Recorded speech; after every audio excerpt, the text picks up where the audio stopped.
Hello, hello, my friends. AmyR here with Prairie Paper and Ink. Welcome back to my face and my card making space and another STAMPtember exclusive collaboration video for those that are new or not aware.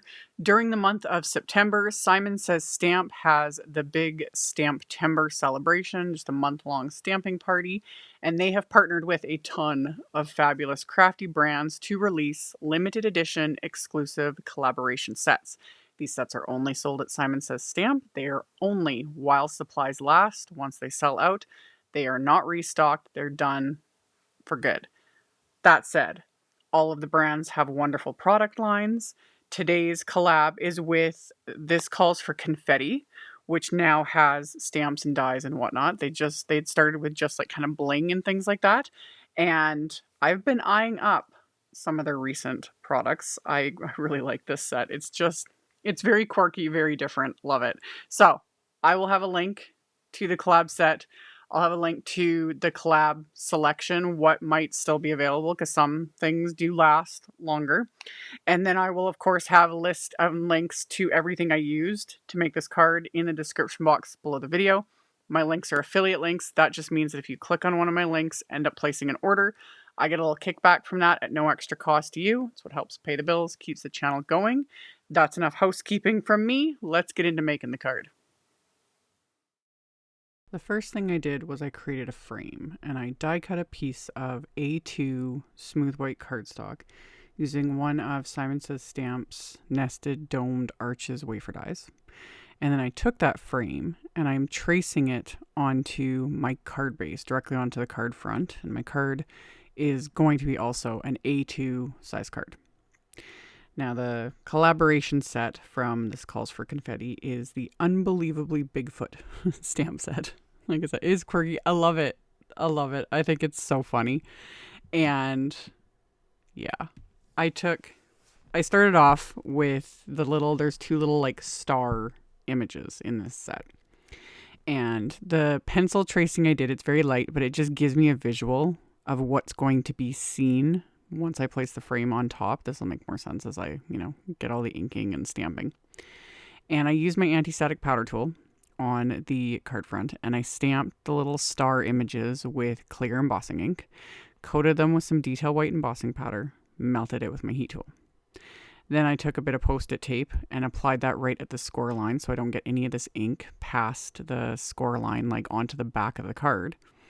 And then I'm inking the front of this card with 3 different shades of Simon's Pawsitively saturated inks. I'm using Morning, Dusk, and Night, and just working my way from lightest to darkest. And because I heat embossed those little star images, those are going to resist all this ink that I'm applying. And I'm not worried about the outer edges because those are going to get covered up by that cardstock frame that I die cut at the beginning. All that matters is the area inside that pencil line that I had made. So I blended on the inks, and these will smooth out and blend together even more as they dry. And then I used a cloth just to wipe away any excess ink that was sitting on top of that heat embossing. And then I'm going to stick my card base into my MISTI so that I can stamp the Bigfoot image from this set. Again, I don't know. I got a kick out of this. And this was another time that, man, I wish I had more time in the day. I could have made so many cards with this set. I had so many ideas.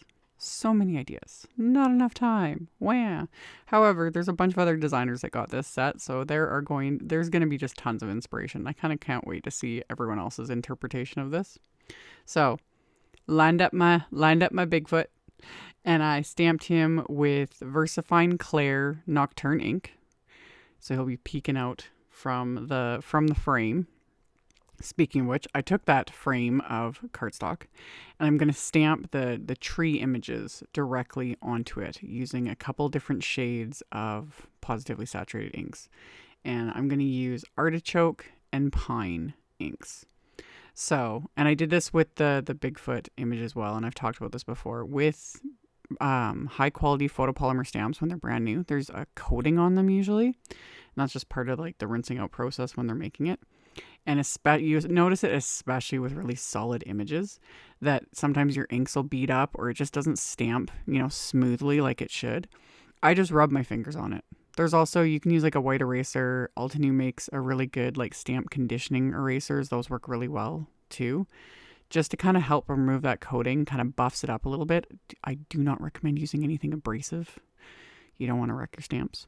But that's what I do to just get the stamps ready, and then I can get, you know, a good clean impression. So I stamp my trees. And then the little moon image I'm stamping in the upper corner, and I stamped it first with Zest ink, just a medium yellow ink. And then I took the darker shade of ink, which was honey, and one of my little pint-sized paper pouncers, and I inked up the paper pouncer and then just gently tapped that onto the stamp, just on the bottom portion of it, so it'll just be slightly darker. This is going to be really subtle because it's yellows, and yellows are just like that, but it just gives it that little extra something. And then I lined the frame back up in my MISTI so I could stamp the sentiment, and wanted to make sure I got it straight, but if I didn't, or if I messed it up at this point, I would have just white heat embossed the sentiment onto a strip of black cardstock and adhered it on top. There's always, more often than not, there's always sort of a backup plan, but it's stamped.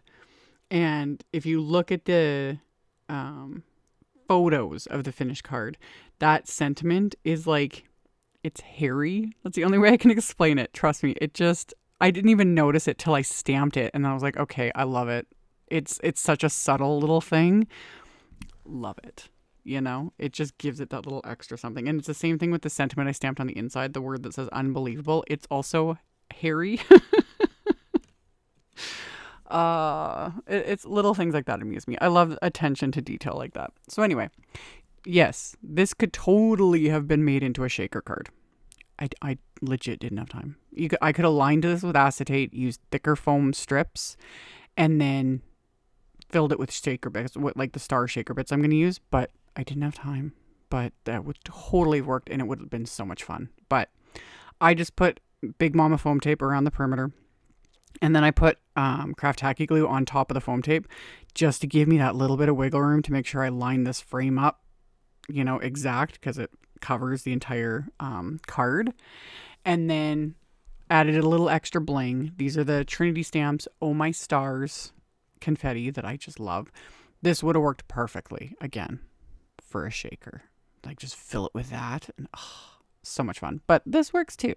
So if you're like me and you just don't have the time, just adhere a few of these, skip the shaker bit. But if you've got the time, definitely do the shaker, because who doesn't love a shaker card? But anyway, all the things. So I adhered a bunch of these little stars into place with little dabs of craft tacky glue, just picking them up with my embellishment wand. And that finished off this card. Again, it's just fun. I love punny sentiments. I don't know what it is about Bigfoot, but I get a kick out of it. So, like I mentioned in the intro, I will have links to all of the things in the description box below the video, so you can just expand that and check it out if you're interested. Thank you all so very much for hanging out with me today, for thumbs upping, commenting, subscribe if you haven't. I'd love to have you, and I'll be seeing y'all very soon in the next video. Bye. Thank you so much to my amazing Patreon supporters. For anyone that might be interested in supporting me over on Patreon, the link to that is in the description box below the video. For everyone else, as always, thank you all so much for taking the time to watch my videos, for thumbs upping, commenting, subscribe if you haven't. I'd love to have you. And here's a couple other videos for you to check out in case you missed them. Bye.